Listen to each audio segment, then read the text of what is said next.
Eyo nga tuvuddeyo poliisi okuva mu bitundu eby'e Waikoke mu disitulikiti y'e Kaliro ewaliziddwa okuba nga etaasa omwana ow'obuwala w'emyaka 24 okugajambulwa n'abatuuze abadde abakambwe nga kigamba okuba nti ono abadde aliko omwana ow'emyezi 3 gw'abadde asomodde era nga abatuuze mu kitundu kino basobodde okuba nga ekyo bamukakanako okwagala okumumiza omuko omusu kyokka oluvannyuma poliisi n'eruka ekuba amasasi mu bbanga mu mbeera y'okumutaasa. Omwana ono ow'obuwala ategerekese nga Jacqueline Matama era nga tukitegedde nti mutuuze ku kyalo ekiyitibwa eky'ebuwangala ekisangibwa mu ggomba y'e Waikoke mu disitulikiti y'e Kaliro. Omwana ono okumusomola kigamba okuba nti yalimisiza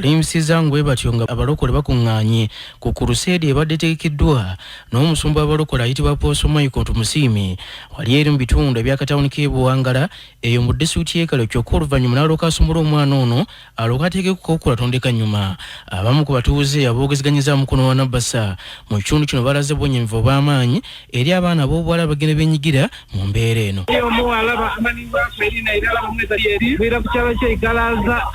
Aibyo omwana wa Pastor Michael Tumusiime so abantu bali wano ku kyalo begugumbye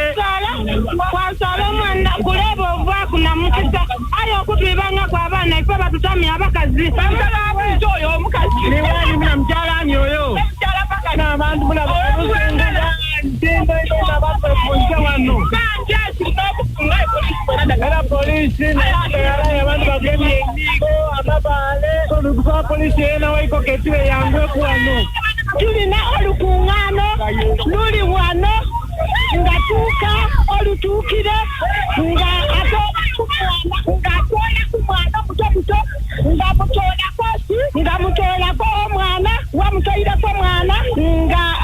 agota naye era kaakati omusumba w'abalokole ayitibwa Apostle Michael Tumusiime ono nga ye taata w'omwana ono abadde abbiddwa asobodde okuba nga bw'atanyonnyola wa Nabasa engeri omwana ono gye babadde bamusumuddemu era agamba nti yabadde ku kituuti ng'ali mu kubuulira agenza okuwulira embeera abantu ba bulijjo nga bacwacwanye agenza okutuuka ng'ate omwana abadde abbiddwa era ng'abantu ba bulijjo bwe batyo babadde bwe batyo bavudde mu mbeera olw'embeera ebaddewo nga baagala okuba nga tiye batyo omwana omukyalo ono bamumiza omuko omusu. Mike ategeezezza nti ebikolwa nga bino abantu ba bulijjo basaanye okusobola okuba nga bwe babavumirira kubanga byongera okuba nga biteekawo embeera enzibu eri abantu ba bulijjo oboolyawo ne bibalemesa okugenda mu maaso n'okulaba nga bwe batyo babaako emirimu egy'enjawulo gye bakola okusinga buli kaseera okubeeraawo nga bali mu bweraliikirivu obutagambika. Muyiziremu omuntu omuhala amanyibirwe amayina nga bamwetere nga yo Jackie omuhala ono nga azwa mu igalaze ey'okusinziira okulisaaki emayire nekolebwa oluvannyuma lw'omwana okugota. Omwana wange abbe bamuhuyire era nga omuhala ono agotereho n'omwana tandiikireho ino kunoonya mu bwangulo okuzuula nti omwana agotere unfortunately tutegeeze poliisi tutegeezya abantu ab'enjawulo batandika okuvaalira n'okunoonya amasimu gakubibwa finally